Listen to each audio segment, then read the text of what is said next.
From Hollywood, it's time now for... Johnny Dollar. Tim Connors, John boy. Congratulate me. Congratulations, Tim. What for? I just had another boy. 7 pounds, 12 ounces. Hey, you like cigars? Sure. Well, come on down and pick one up. Oh, maybe you better pack a suitcase, too. I got one for you out in Culver, Montana. Where's that? I just told you. Out in Montana somewhere. We have a debt policyholder there named Henderson. Henderson, huh? Yeah. Now, we don't know if he was murdered, committed suicide, or had an accident. Well, what does it look like? All three. Okay, Tim, be there in an hour.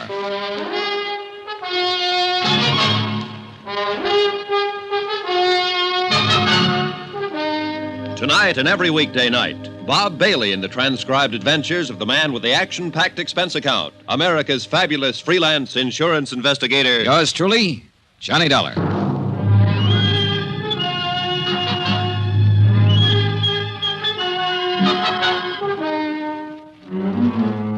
Expense account submitted by Special Investigator Johnny Dollar to Paramount Insurance Adjusters, Hartford, Connecticut. The following is an accounting of expenditures during my investigation of the Henderson Matter, whatever it's going to be. Expense account item 1, $1.25 for a detailed map. I had an idea that Culver, Montana was a place that only Rand McNally might know about. They did. I found it tucked up in the high northern corner of the state near Great Falls. Hey, where's your bag? Home. I told you to pack it. Now, look, Give me John. a cigar, Tim. Tell me about the new boy and the new case. Okay, have a chair. There you are. I wouldn't smoke it if I were you. Terrible. Cost me $2 a box. Hey, you know something? I'm thinking of naming the new boy Johnny. Oh, tough case, huh? Yeah. Look, we're in the same sweet old spot, Johnny. Same old problem. One of our policy holders is dead, and for looking into the circumstances of his death, the insurance company is no longer a friend of the widow and orphan, but a big, bad monster trying to weasel out of a just claim. All claims are just claims, or are they? Well, of course they are. No one ever tried to pull a fast one on an insurance company. Well, the world's full of nice, honest, straight-playing people. Uh-huh. Now tell me about getting sandbagged in a poker game. Look, I want to get this out of the way and get back over to the hospital and see my wife. Now, John, this claim came into the insurance office yesterday afternoon, airmail special. The insurance company turned it over to me today. What company? Western. The policy's worth $25,000 face value, double indemnity if death was by accident. No payment for suicide. Uh-huh. You say the man's name was Henderson? Yeah, it says here, George Walter Henderson, Montana rancher. Last Thursday, he fell 4 stories out of a hotel window in Culver and died instantly. At least that's what we have in this report here. Somebody could have shoved him, or he could have taken the leap. Now, we have to know for certain. Oh, what's on the claim report? Accidental. There was no inquest, no police investigation, and that's not good enough for us. Uh-huh. This Henderson prominent? Well, he was big enough, Johnny. Cattleman, rancher. He was also a major stockholder in the only newspaper in Culver, so I doubt if his paper'd suggest suicide or anything else, do you? I don't know, Tim. I never met the editor. Well, meet him if you like. Talk to him. Talk to anybody in Culver. Find out what was what. This is a lousy cigar. Johnny, you know how to handle these things. We have to have more information than this. Have you tried to do anything on it at all? Yeah, I phoned the sheriff's office long distance to talk to a man named Holton, Eve Holton. He said he'd be happy to cooperate. What else? I phoned the beneficiary to get some information. Name's Pauline Henderson, his widow. Is she going to cooperate, too? I don't think so, pal. Huh? She hung up on me.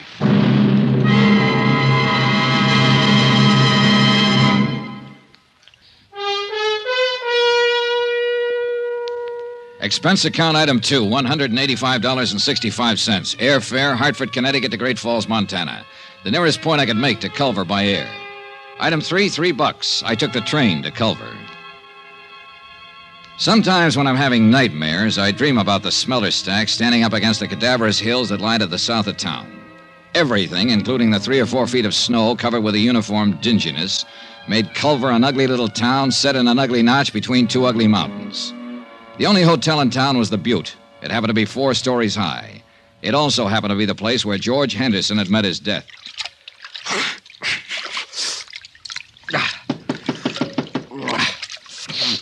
Okay, just a minute.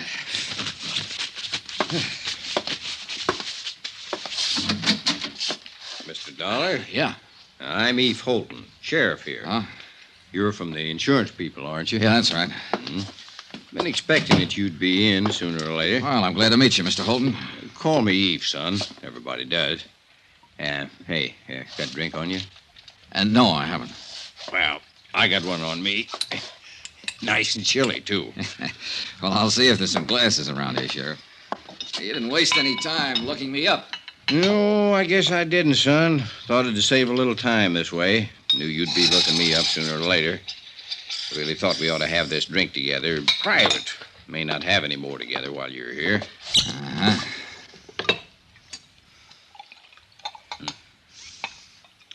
Well, health and happiness, boy. Same to you. Now, this drink we're having. This is in your room, and I'm just a fellow welcoming you to Culver. In my office or on that street out there, I'm a sheriff, and I'm going to be real official. All right, go on. I want you to notice I'm not asking any questions of you, son. I'm just answering anything that you might want to ask me right now. All right. You're going to have to plow ahead yourself on this one, pretty much alone. And let me tell you what kind of plowing you got in store for you. Excuse me. Now, first off, this is a little burg like you ain't used to. We got 3,500, 4,000 people living here. Some of them working that mine you seen on your way into town. Others hire out to work on the ranches around here. Some in business. Uh-huh. Very tight little place. We hardly ever fool around with anybody else. Sure. Now, you're here because your insurance company don't like to pay off on a policy without knowing whys and wherefores. They don't like the word accident without knowing some of the details. No, they don't. There's a lot of people here, most people, who don't care about those details. As a matter of fact, son, they'd all just as soon put old George Henderson down on the ground and say it was an accident and let it go at that. Well, maybe it was, Sheriff. I don't know. But I'm going to find out. Yeah, well, now, let me go on. Those people who don't like the details don't like detail getters. You understand? Yeah. Scare you any? Not yet. You do, all right, son. So, maybe you'd kind of like to get your coat on and come to a funeral with me. Starts at 3. Henderson's? Yeah. Give you a chance to look around, get the lay of the land. Okay, good idea. I wondered what kind of bull workers insurance companies turned out. I like you, Dollar. You're all right. You ain't bothering with any questions till you got some worthwhile asking. You tired? A little. Well, this won't take too long.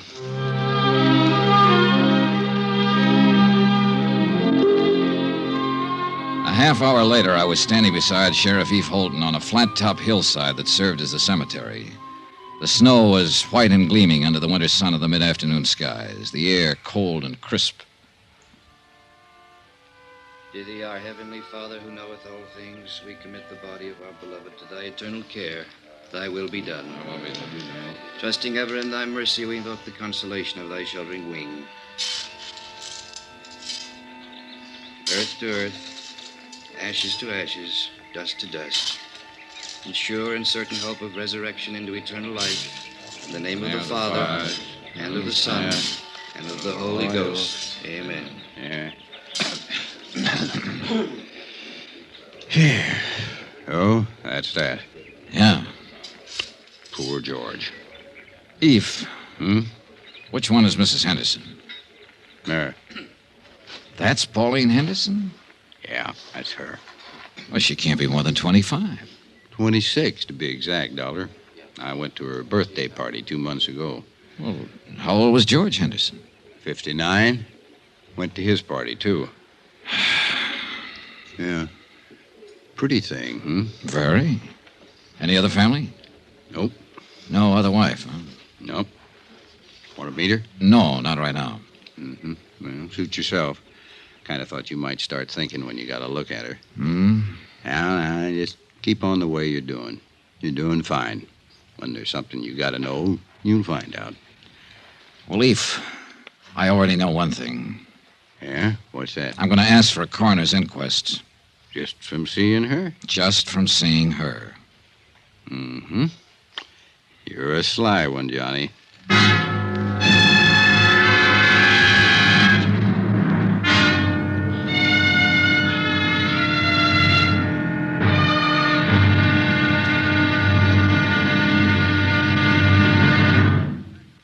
Now, here's our star to tell you about tomorrow's episode of The Henderson Matter. Tomorrow, I find out how hard it is to believe what I see. And I see plenty. Join us, won't you? Yours truly, Johnny Dollar. From Hollywood, it's time now for Johnny Dollar. Eve Holden, how are you this morning? Oh, pretty good, Sheriff. How about yourself? Oh, I'm fine, dandy. You were over at the City Hall this morning, huh? Yeah, that's right. I requested the coroner to conduct an inquest into the death of George Henderson. Yeah, I know. The coroner left it up to me. Huh? Yeah, came into my office and asked me if I had any reason to conduct an inquest into the death of George Henderson.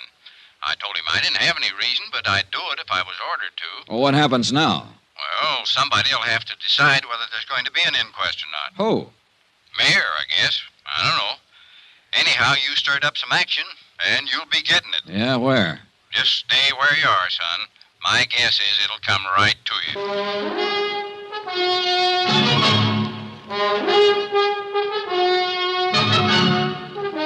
Tonight and every weekday night, Bob Bailey in the transcribed adventures of the man with the action-packed expense account, America's fabulous freelance insurance investigator. Yours truly, Johnny Dollar.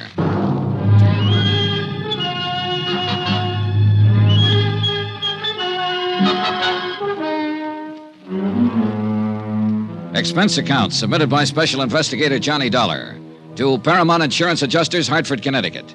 The following is an accounting of expenditures during my investigation of the Henderson Matter. The death of George Henderson of Culver, Montana, where I am today. A casual certification announced the death is accidental, having been received by a fall from a hotel window. No one in Culver seemed to be too worried about any of the details. But details are my job. That's why I requested the coroner's office to conduct an inquest. I took Sheriff Holton's suggestion and waited to see what my request flushed up in the dingy-colored mountains of Culver. An hour later, my first bird winged up to my hotel room. He was a tall, gray-haired man in a Stetson, earmuffs, and the western version of a Chesterfield. His Honor, Mayor Newton. Mr. Dollar, I want to talk to you about this request you made for an inquest into George Henderson's death. Yes, sir, Mr. Mayor. You are aware, of course, that George's death, and he was one of my beloved and personal friends for many, many years, was a great blow to the entire community. No, I didn't know that, Mayor Newton. Huh? Only the smallest part of the community were at his funeral yesterday afternoon. His widow and I'd say not more than half a dozen other people. Well, I understand that your insurance company is not quite satisfied with the certification. Is that correct? More or less. What would they need to be satisfied, sir? An exact knowledge of how Mr. Henderson fell out that hotel window. I would rather no inquest were held into Mr. Henderson's death. Why? Why, sir, George Henderson is dead and buried. It should remain that way. If an inquest were to be held, it would only prove that George fell out of a window. I beg you to consider that, Mr. Dollar. You seem very certain that an investigation would prove that death was accidental, Mayor. It was accidental. George fell out the window. Well, now, I can't just tell that to my insurance company, can I? We are a small community with a rudimentary police force, not equipped in any way for an exhaustive investigation, nor for the financial burden of such an investigation. I strongly urge you to reconsider this request for a coroner's inquest. You do? I do indeed. His untimely death was an unfortunate occurrence, outside the pale of any of our poor abilities to foresee. A terrible, terrible accident. I'd like proof of that. Proof? An inquest, Mr. Mayor.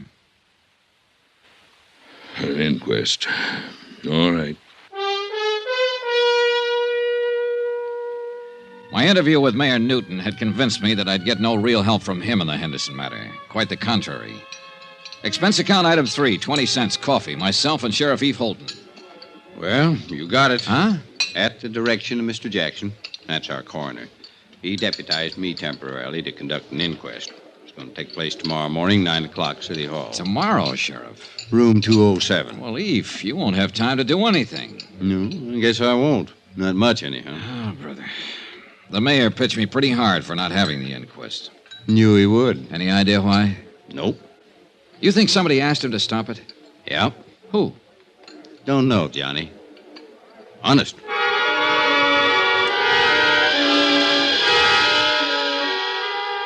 The next morning, I struggled my way against a belligerent north wind to City Hall and the inquest, if you could call it that.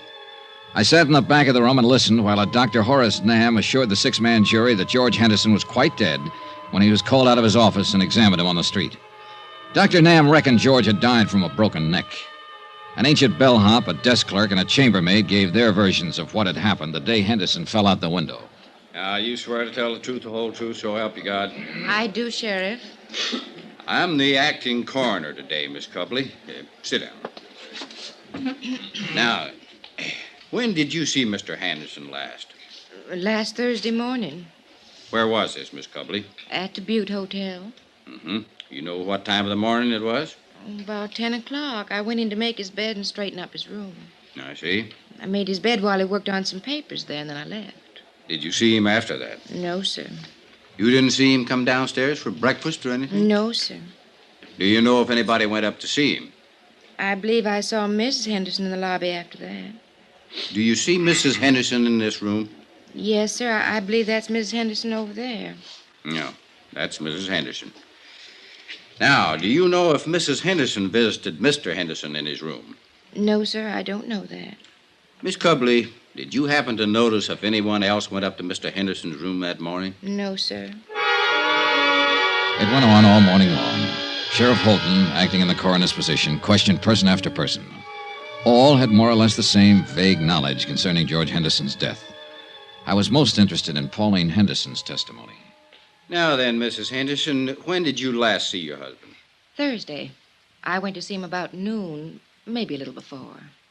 Where did you see him, Miss Henderson? At the Butte Hotel, in his room there. The same room he occupied prior to his death? Of course.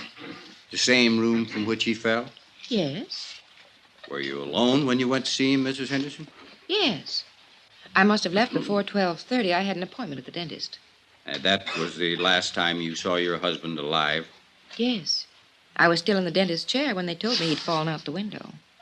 What did you and your husband talk about, Mrs. Henderson? Must I answer that? Well, we're trying to determine something here. I'd appreciate it. George and I discussed our divorce. Could you tell us about that? George and I decided to part about a month ago. He moved out of the house and moved into the hotel. Mm-hmm. Outside of the divorce, were you on good terms? Oh, yes, we've always been on good terms. Mrs. Henderson, do you think there's a chance that he might have thrown himself out that window? Mrs. Henderson, do you think he might have thrown himself out that window? No.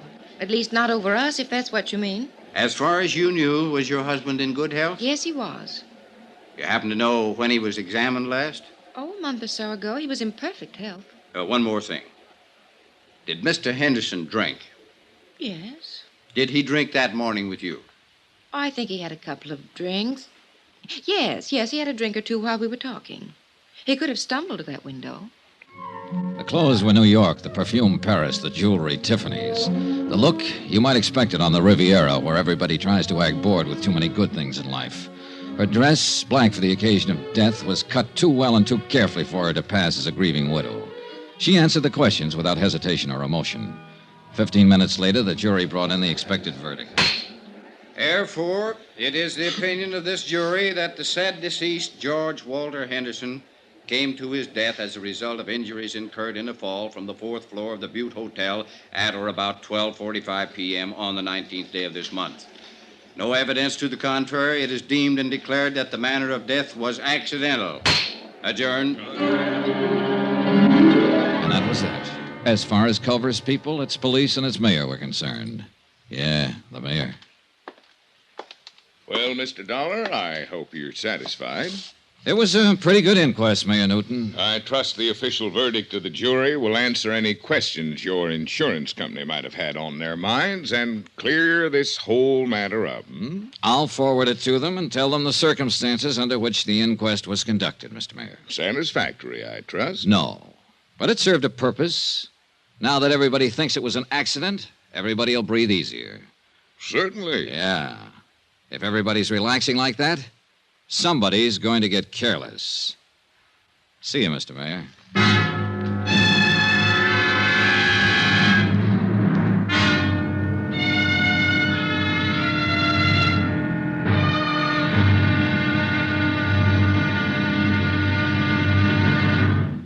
Now, here's our star to tell you about tomorrow's episode of the Henderson Matter. People do get careless tomorrow, all over Culver, Montana.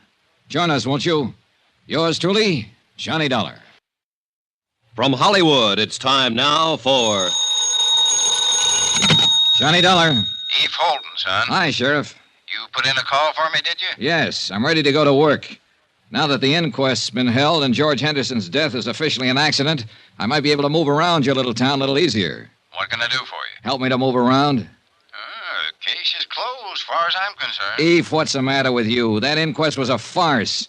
For all I know, Henderson could have been pushed out of that hotel window. The attitude of different people in this town makes that whole thing... Hold on now, son. Hold on. I meant to say it's closed as far as my office is concerned. Personally, I think it needs investigating. We can help each other, maybe, you and me. Can I come over? Oh, I better come there. You know how folks are around here.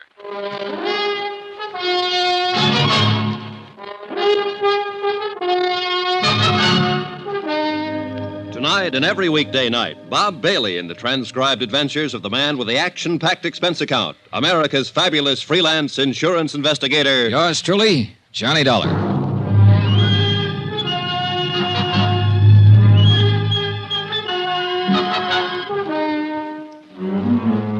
Expense account submitted by Special Investigator Johnny Dollar. Location, Culver, Montana. To Paramount Insurance Adjusters, Hartford, Connecticut. The following is an accounting of expenditures during my investigation of the Henderson matter. The question, accident, suicide, or murder? Expense account item 4, $3.48. 1 day later to Tim Connor's office in Hartford explaining the situation in Culver. I'll read it back to you, Mr. Dollar. Mr. Tim Connors, Paramount Insurance Adjusters, Hartford, Connecticut. Coroner's inquest into death of George Henderson, policy number EMP-196667, found death to be accidental. In my opinion, the inquest was not thorough. Have decided to stay on in Culver and conduct my own investigation. If any change, please advise via Western Union, Butte Hotel, Culver. Am forwarding copy of coroner's verdict this date. Best regards, Dollar. Correct? Okay. Oh, Mr. Dollar. Good luck. Yeah, sure. Expense account item 5, 68 cents, postage. I mailed a copy of the coroner's verdict to Hartford, airmail special. After that, I went back to my hotel to wait for the sheriff, Eve Holton. Come on in, Eve. Oh. Hello. Hello. Mr. Dollar, my name's Porter. I'm the manager of this hotel. Oh, well, come in, Mr. Porter. I can't right now. I've got some other things to attend to. Well, anything I can do for you, Mr. Porter? I'm going to have to ask you for your room, Mr. Dollar. Oh? When? Today. Any particular reason? We're all filled up. The room's been reserved for 6 weeks. By whom? What? Who reserved it? Why, a man from Bozeman. It's a sort of convention. Sort of convention? What kind of convention is that, Mr. Porter? Look, Mr. Dollar, you'll have to leave this room today. The man's coming in tonight. Uh-huh. And there's no other hotel in town? That's the way it is, Mr. Dollar. No other place to stay? No. So I have to pack my bags and get out of town, is that it? I must have the room, Mr. Dollar. Who asked you to say you wanted the room, Mr. Porter? Who asked you to come here and kick me out? Why, no one. You go back to no one, Mr. Porter, and you tell no one that I'm staying right here in this room here in Culver until I finish what I have to do here. You tell that to no one, will you? Mr. Dollar, I'd hate to call the police. Go ahead, Mr. Porter. Be sure and tell them about the sort of convention you're having and how all the rooms are sold out. Tell them about Mr. No One and tell them I called your bluff. Anything else, Mr. Porter? I was at the stage where I was beginning to take notes for myself. Note 1, the mayor didn't want to have an inquest into the death of George Henderson. Note 2, when they did have an inquest, they didn't want to really find out anything. Note 3, Mr. Hotel Manager wanted me to keep on not finding out anything by getting me out of town. I explained all of this to Eve Holton when he showed up a half an hour later. Well, kind of tight, isn't it? I don't know what that means, Sheriff, but it's pretty stupid. Yeah, it's stupid, son, but it could be effective. Now, I'll tell you what. If Porter calls the police, I'm the police. So don't worry about that. I'll hem him and haw him. All right, thanks.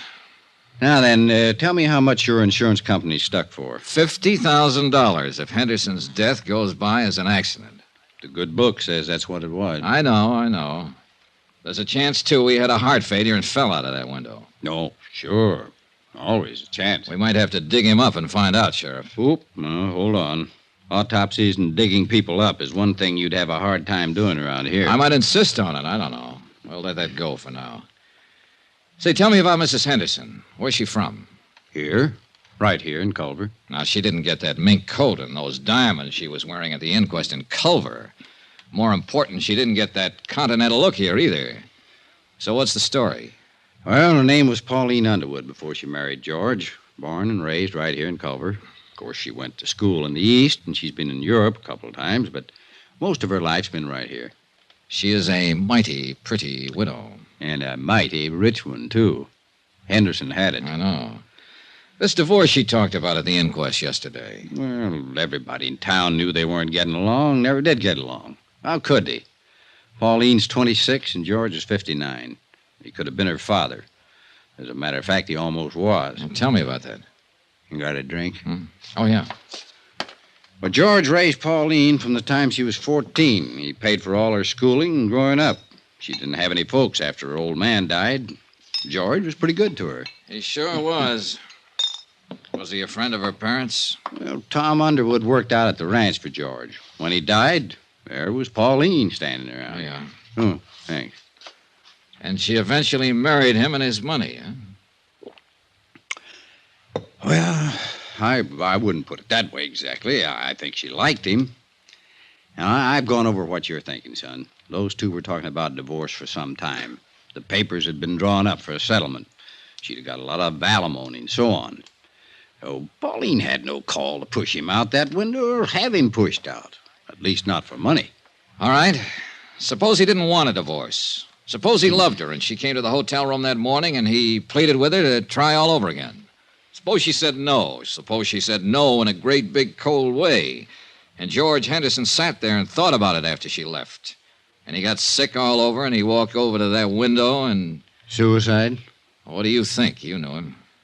He wasn't a suicide type, Oh, son. nobody's the suicide type until they come to the end of the line, Eve. Then it's too late to interview them and ask them how they got there. Everybody seems to think it was an accident, so I'm just throwing words around. Well, you have a right to do that if you aren't satisfied, son. Hey, getting back to this hotel again. Who might want me to get out of town and not ask any questions? Anybody. Well, who? No idea. But it's somebody who has some feelings in this. Hey, who owns this hotel, Eve? Noah Baxter. Who's Noah Baxter? Rancher. Got a place about 15 miles from here. Pretty big man. Uh-huh. Friend of Henderson's? Yeah. And let me put that question a little different. Baxter a friend of Mrs. Henderson's? I don't know. Can you find out? I can try. Well, find out about him and any other friends, Eve. Friends that might be younger, that might have gone to Europe or school in the East. Yeah. Sure. What are you thinking now, son?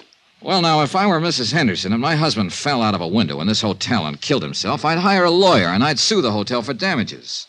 If the insurance company didn't pay off my claim, I'd hire a lawyer and insist that they pay that claim. I'd do those things right away, Sheriff, especially if I thought it was all legitimate. Yeah. Yeah. 2 hours later, I received a wire from Tim Connors. He requested me to look up a man named Thurber, an insurance broker living in Great Falls. Expense account item 6, $4.92, tank of gas. I borrowed Sheriff Holton's car and drove the 80-odd miles to Great Falls that afternoon. Mr. Thurber bought lunch. My Lord, I hope there isn't anything to all this, Mr. Dollar. I just hope there isn't. George Henderson. Yeah, well, there isn't anything to anything yet, Mr. Thurber. I'm still trying to find out the facts. Oh, I knew you were over in Culver. I tried to call you there a couple of times. You were out both times. Finally, I put in a call to the home office in Hartford. I talked to this man, Connors, with the adjustment agency. Yeah. You see, Mr. Dollar, it's like this. I've been over in Jackson Hole for 5 days now hunting duck. We were way in, and I didn't hear about Henderson's death until I got back yesterday. Uh-huh. Now, look, Mr. Dollar, I don't know what reflection this will have on your attitude toward this case, but 2 days before I left, Mr. Henderson telephoned me here in Great Falls. He said he wanted to change the beneficiary on his policy. Oh, in other words, he was going to cut his wife out. Huh? Yes, I suppose so. I know they weren't getting along. There'd been talk of divorce. Yes, I guess so. Uh-huh. Did he name a new beneficiary? Yes, a school teacher in Culver named Matilda Knickerbocker. Everybody calls her Maddie. What was his connection with her? None that I know of. I think it was just a name for him to throw in until he could decide on another beneficiary. Why, he didn't have... Wait a minute. Maddie Knickerbocker. Just a school teacher. Everybody knows her. He was awful mad when he talked to me that day. I could tell it in his voice. Now, here's what might interest you just a little more. The day I left on my hunting trip, Mr. Henderson phoned me again. He said to never mind. Mrs. Henderson was still his beneficiary. Had you changed the policies yet? No. Are you sure it was Henderson who telephoned you? Well, yes, I think it was him. Do you remember when you got the call? Oh, somewhere around noon, a little later, I guess. He died between 12:30 and 1. And it must have been just before he fell out the window. He phoned you long distance from Culver, huh? Yes, sir. Well, he was supposed to have been in the hotel all morning, so he had to phone from his room. Well, you can check that, can't you? You'd be surprised how hard it is to check simple things like that around the Butte Hotel. Did you know Henderson very well, Mr. Thurber? He was a customer. I wrote a lot of insurance for him. Know his wife? Oh, yes. Well, tell me about them. Go ahead, Mr. Thurber. Now, look, accidents rarely have reason behind them. Suicides and murders always do. You don't think it was an accident? Well, let's say I've heard enough and seen enough to make it a draw so far. Go ahead, tell me about him. And I wish I was married to Mrs. Henderson. I mean, I wish she could see me. I think most any man who's ever met her hoped the same thing. Young men, old men, any kind. But she picked George. George was as tough and leathery as these mountains around us, exactly her opposite. But Pauline married him. He raised her. He was close to her all her adult life. Yes. But, Mr. Dollar, you know and I know she didn't have to marry him. She could have married anybody here in Culver or anybody in London or Paris. You see what I mean? Not quite. Well, I always had the idea that after she married him, she kept letting him know she could have had anybody else she wanted. Go ahead, Thurber. I think she married him for his money. I think she would have killed him for his money.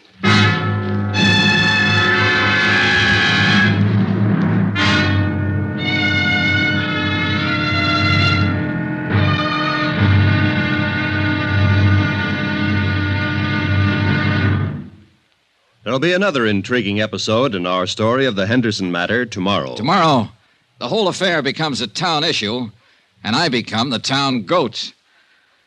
Incidentally, let me take a moment to say thanks for the many kind letters you've sent.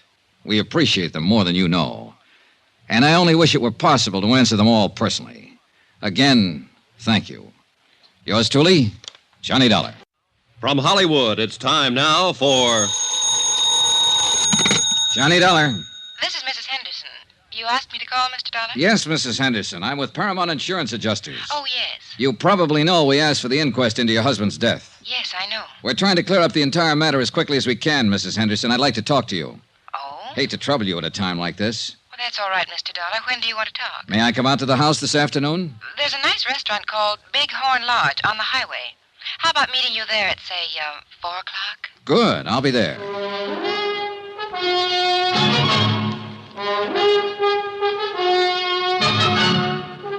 Tonight and every weekday night, Bob Bailey in the transcribed adventures of the man with the action-packed expense account, America's fabulous freelance insurance investigator. Yours truly, Johnny Dollar.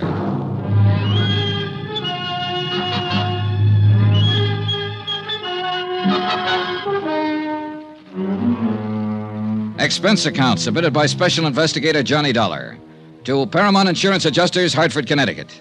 The following is an accounting of expenditures during my investigation of the Henderson matter.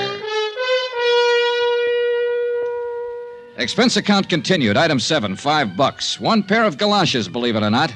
It snowed in Culver, Montana during the night, all night. By morning, 14 inches of fine new snow covered everything in sight. After my phone call to Mrs. Henderson, I spent the morning trying to rent an automobile. There was none to be had, so that afternoon I dropped over to see Eve Holton, my sheriff friend. Son, you're going to catch your death unless you start wearing a scarf. Yeah, I'll remember that, Eve. But maybe I won't need one. Oh? Yeah, I think I'll be leaving Culver pretty soon. Well, I hope you don't mean that, son. I'm afraid I do. I'll have to tie this case up one way or another pretty quick. Why? My company wants me to get back home. I got a letter this morning. Oh, well, how can I help you? Well, for one thing, you can lend me your car again. I have a date with a lady out at the Bighorn Lodge. Pretty fancy. You can have the old thing anytime you want it. You know that, son. Who's the lady? George Henderson's widow. Yeah. Oh? Now, I know what you're going to say. Why go after her? Why bother her until I have something to go on? Well, I got to do something, Eve. I'm no nearer now to knowing whether Henderson was pushed out that hotel window, fell, or jumped. I think I have enough of an idea of Henderson and his wife to pick up some valuable information from her. Any objections? Nope. Johnny, a couple of days ago, you asked me to look up people who might have been especially friendly to Mrs. Henderson. You still want to know about them? Yeah, sure. Well, I'm working on it. Anyone so far? Nobody I'd put in that category. What time you have to be at the Bighorn? 4. It'll take you a while. Wouldn't hurt to start right now. She's parked out back. Okay, thanks, Eve. Good luck. And don't let her rang-dangle you, son. She could do it if she wanted to. Goodbye, Eve. 10 minutes later, I was on the road to Bighorn Lodge, which also happened to be the same road I'd traveled 2 days before to attend George Henderson's funeral. As I drove past the graveyard, white and stark against the blue winter sky, I noticed a car parked along the side of the road, a little Chevy coupe about 1952.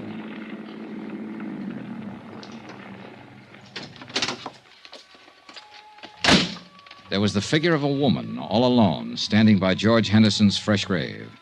Her head was bowed. She didn't notice me as I walked up. A gray-haired woman, about 45, slight, delicate, gentle. Oh, I'm sorry. I didn't mean to start it. Oh, that's all right. Must be getting late. Dear, it is. Do I know you? Why, I don't know. I'm Mattie Knickerbocker. The name had startled me. The day before, an insurance broker in Great Falls had mentioned her. Told me that George Henderson had named her his beneficiary, then changed his mind a few minutes before he died. Your name's not Campbell, is it? No, Johnny Dollar. Oh, Johnny Dollar. You remind me of a boy I had in one of my classes once, Torrey Campbell. Oh, you're a teacher, Miss Knickerbocker? Yes. Everybody knows me, I think. Or at least I flatter myself that way. Well, I should be going. I knew Mr. Henderson, too. Oh? He was a wonderful man, George. He was very dear to me. I'll find it difficult getting used to the fact that he'll never be around anymore. George had a wonderful laugh, didn't he? Yes, he did, Mrs. Knickerbocker. I never really thought that he ever grew up. Of course, you knew him in a business way, and I'm sure he was very, very grown up in business. But it doesn't hurt to think of him this way now, does it? I don't think so, Miss Knickerbocker. I didn't come to his funeral. I didn't think I could bear it. I thought I'd just drive out this afternoon and say goodbye by myself. Well, I apologize for interrupting you. Not at all, please. Funny little things. The birds in the snow. Oh. Such tiny, wonderful little things. A little bit of God in each of them, Mr. Dollar, wouldn't you say? Yes, ma'am. I don't know why. I think George would like to know they're here, near him. Miss Knickerbocker, I have to tell you... No, you don't, Mr. Dollar. I know who you really are. Everyone in town knows. You seem like a nice young man. Was it curiosity that made you stop your car? Yeah, I suppose so. I apologize. Oh, you needn't.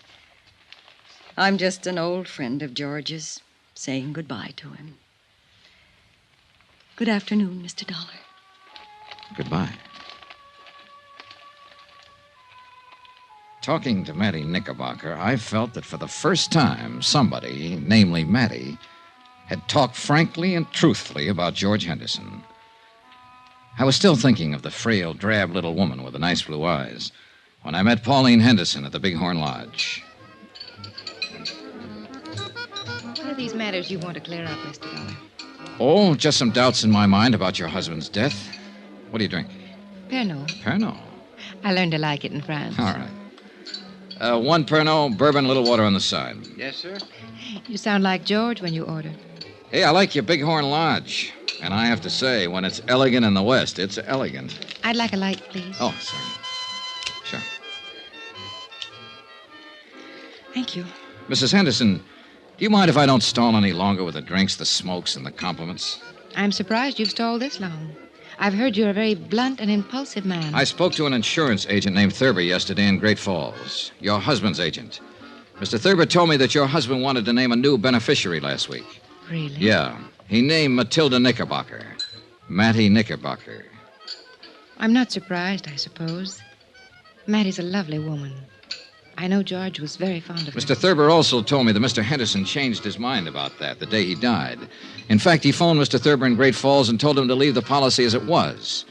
He did that a few minutes after you left his hotel room, a few minutes before he died. Can you explain any of that, Mrs. Henderson? Why don't you ask Mattie Knickerbocker? Because I don't think she'd know. I ran into her this afternoon, and I talked to her. Oh, not about this, just about other things. I'll look her up again if I have to. But it's you I want information from now. Then why don't you ask what you mean, Mr. Dollar? All right. Did something happen in that hotel room that made him change his mind about you? It's better. I do wish that ridiculous little man would bring our drinks. He will. Don't misunderstand what happened in the hotel room. George and I were going to be divorced. He moved out of the house a month ago. We went to his attorneys and drew up a tentative property settlement. You mean... Dunlap, Eder, Reardon, and Blake, Great Falls. They have a copy of that settlement. George was quite generous to me. So I didn't kill him for his money, if that's what you're thinking. Here we are, sir. Pernod, bourbon. Thank you. I didn't see George for 3 weeks or so after we made the settlement. Then we happened to meet one day in Culver, and, well, we had a rather bitter argument. It was one of those ridiculous things. We quarreled and parted very angrily. The whole thing was childish. My first impulse was to go right back to the lawyers and demand every unreasonable thing I could on the divorce settlement. I guess George's first impulse was to cancel me out as his beneficiary. Did you go to a lawyer, Mrs. Henderson? No. No, I cooled off. I cooled off considerably, Mr. Dollar. After all, George had been everything to me most of my life. I was truly sorry we never got along as man and wife. I'm glad that we made it up before he died. That morning. He apologized when I came by the hotel. I apologized. After I left, he fell out the window. Then I can assume that this business with the policies had to do with the argument. Assume what you like, Mr. Dollar. I can understand why you're annoyed by me and my questions. It's just that it's kind of hard for us to believe that a man involved in divorcing his wife would still name her as his beneficiary. I say that because of past experience. Oh, it's happened, but isn't usual. I could have told you that we were reconciled that day in the hotel, that we were going to drop the whole divorce matter, and that George was coming back to the house to live. Yes, you could have told me that, Mrs. Henderson. Mr. Connors in our home office in Hartford called you a few days ago. You hung up on him. Why? Well, I was very upset. I've never been a widow before. Uh-huh. I believe you, Mrs. Henderson. Sitting here like this. You're a lovely person, and I know it. And you know it. And this is a pretty nice place to conduct business. Why didn't you ask me to your home? I preferred to talk to you here. That's what I thought. I saved all the did your husband have any enemies and did he seem depressed questions for another time. But before I went to bed that night, I read and reread Mrs. Henderson's testimony given at the coroner's inquest. The next morning, I interviewed all of the people at the Butte Hotel who'd been on duty the day Henderson fell out the window. After that, I dropped in to see Eve Holton. Here it is, Johnny, right here. Personal effects of the deceased included 4 suits of men's clothing, 14 shirts, 5 pairs of hosiery. Was there a bottle in that room, Sheriff? Liquor? Yeah. No bottle. Nothing like it, son. All right. He didn't call down and have a bellboy bring him a bottle or send him any drinks. The chambermaid swears there was no liquor in his room all the time he lived at the hotel. You say he was a light drinker. Now, what light drinker takes a nip before he has his breakfast? Who said he had a drink that morning? Mrs. Henderson. What? On the witness stand, under oath, at the inquest. She testified that her husband had a drink before she came up to the room and while she was there. Now, mind you, she didn't say he was drunk, but she did say he had been drinking. You read over that transcript. So? So I think she threw that in, made sure it got in, because it's sometimes hard to believe that a cold, sober man will walk out of a hotel window and kill himself accidentally. A drunk or a drinker might do it. You and I and everybody at that inquest somehow got the impression that Henderson was slightly tipsy that morning, and Mrs. Henderson saw to that. Now then, if Henderson had a drink, I want to know where he got it. Tell me, Eve. No bottle in the room, no bottle brought up to the room. Where did he get that drink? That's a pretty good question, son.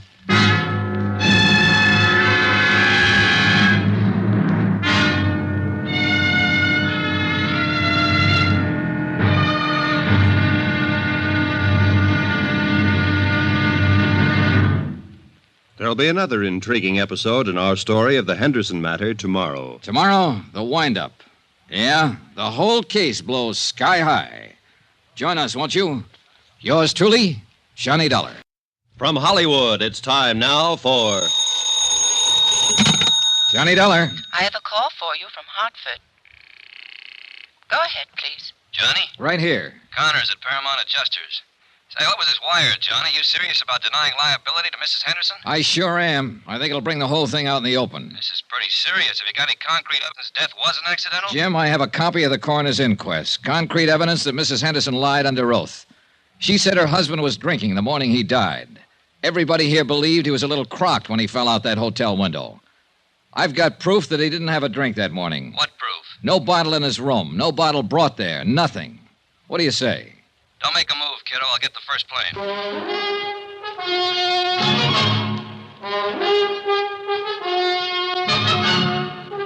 Tonight and every weekday night, Bob Bailey in the transcribed adventures of the man with the action-packed expense account, America's fabulous freelance insurance investigator. Yours truly, Johnny Dollar.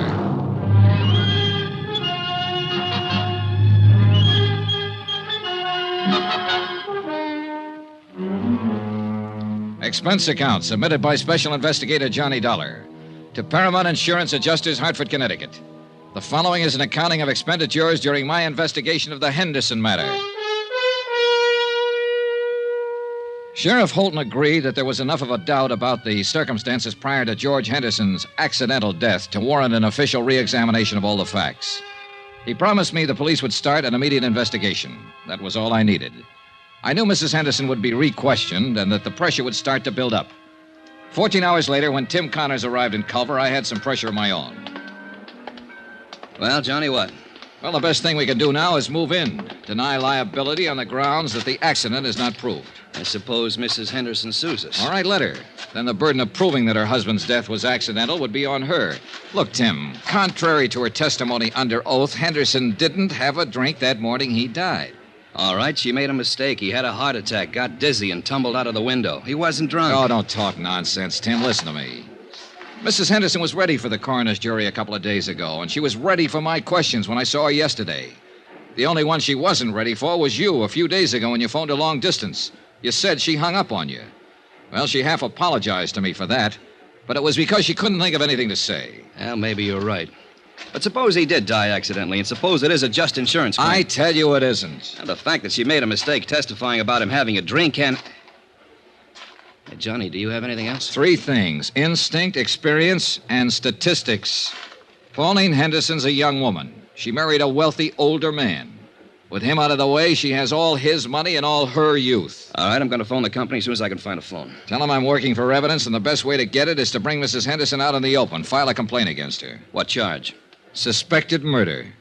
Oh, no, Johnny, that'd get us in all kinds of trouble. Remember the drink, Tim. Henderson didn't have the drink. Now, we'll have to have more than that. I'm sorry, Johnny. All right, I'll get you more.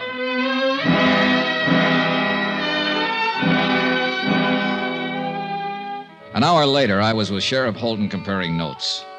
He reported that after questioning Mrs. Henderson, she admitted she might have been mistaken about Henderson drinking the morning of his death. She wasn't sure. But Eve Holton said what we both were thinking. He went in front of the coroner's jury and gave a misleading impression, son. Made us think that George was drunk and stumbled out the window. Well, we better find out who helped her pull this off. Sheriff Holton had every man in his office working on the case by then. It was a long, tedious job of combing over everything in Pauline Henderson's background to find a possible accomplice. About 5 in the afternoon, I drove to the Henderson ranch with Holton. Mrs. Henderson was out, but we interviewed one of the servants. That's right, sir. Once or twice a week. You know where she drove to on these trips? I have no idea. Mrs. Henderson get up early in the morning, be gone all day. How do you know she went out of town? Well, she generally take a small suitcase with her, change her clothes. You don't take those when you're visiting a friend in town, do you? Tell us what car she'd use on these trips. A Cadillac. Always come back covered with mud and ice. Always have to be washed up.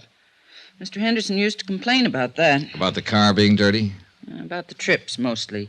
He and Mrs. Henderson had some pretty good arguments about him. He'd say Mrs. Henderson shouldn't visit that man. What man? Just that man. I never knew who it was they argued about. You've known Mrs. Henderson quite a long time, huh? Yes, sir.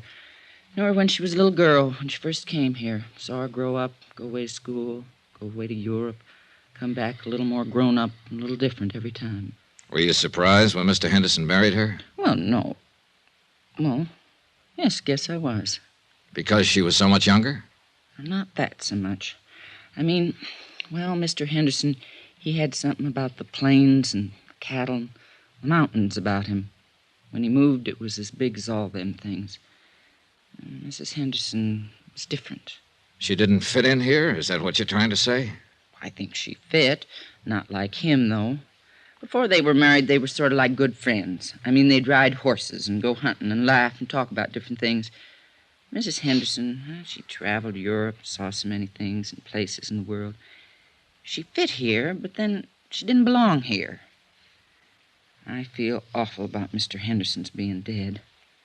If there was anything wrong with the way he died, I'd like it to be fixed. Mrs. Henderson will probably fire me for talking like this, but I don't care. This house isn't the same no more.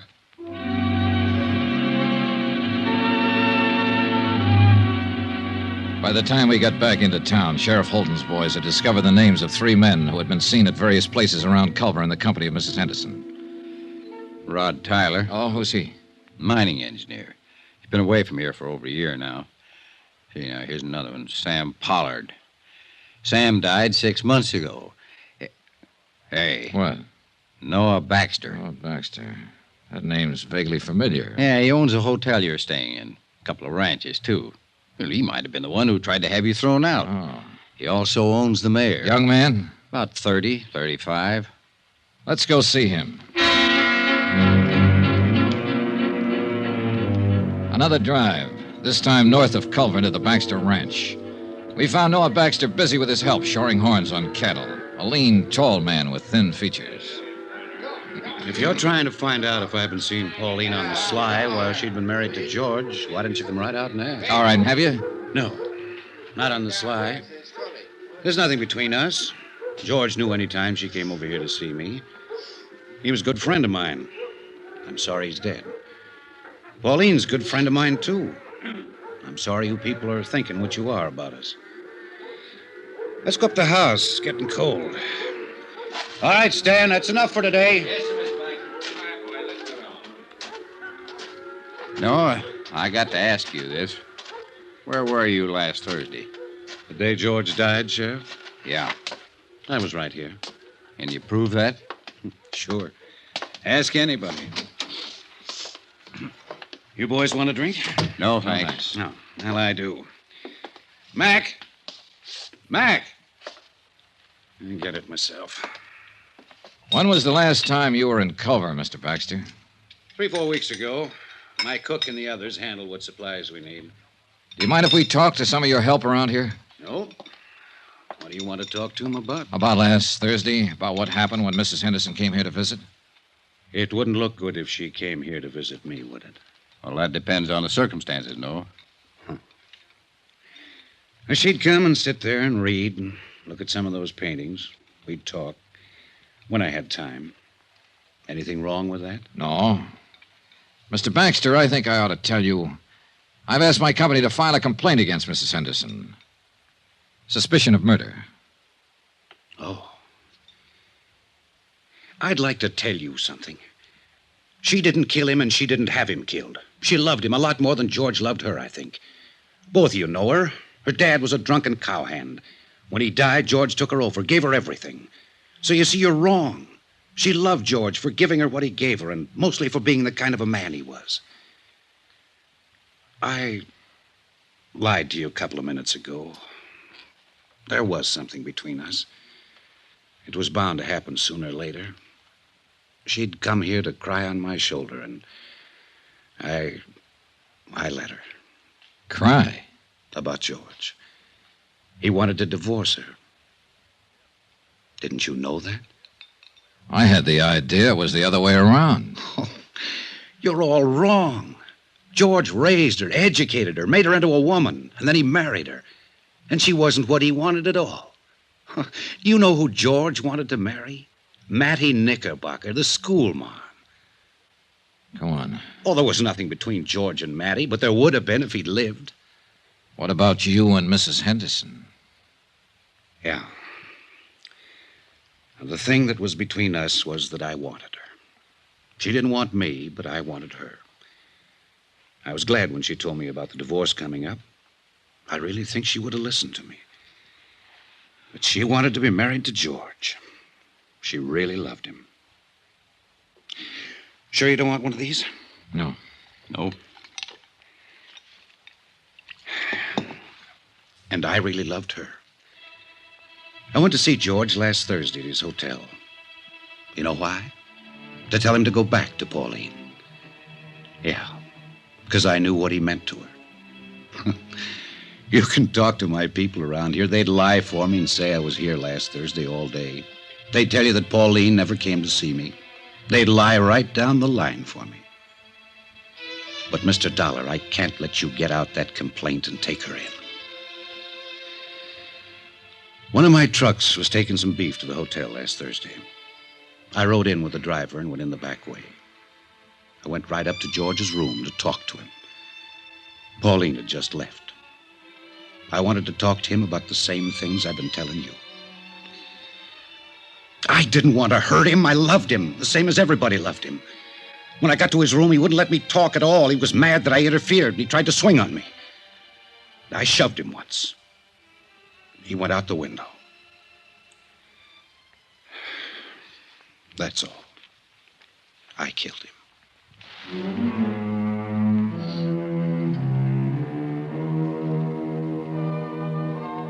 Expense account, item 8, $58.15, hotel and food while in Culver, Montana.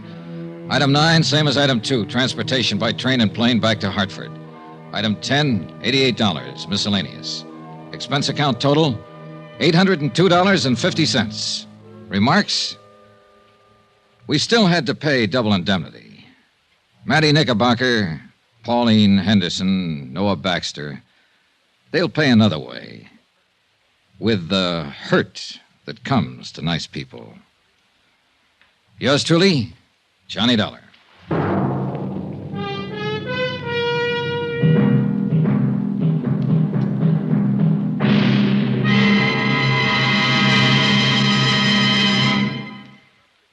Remember, there'll be another exciting story beginning next Monday night. Next week, a real mystery, complete with plenty of action, a beautiful blonde, and a killer lurking in the shadows. Join us, won't you? Yours truly, Johnny Dollar.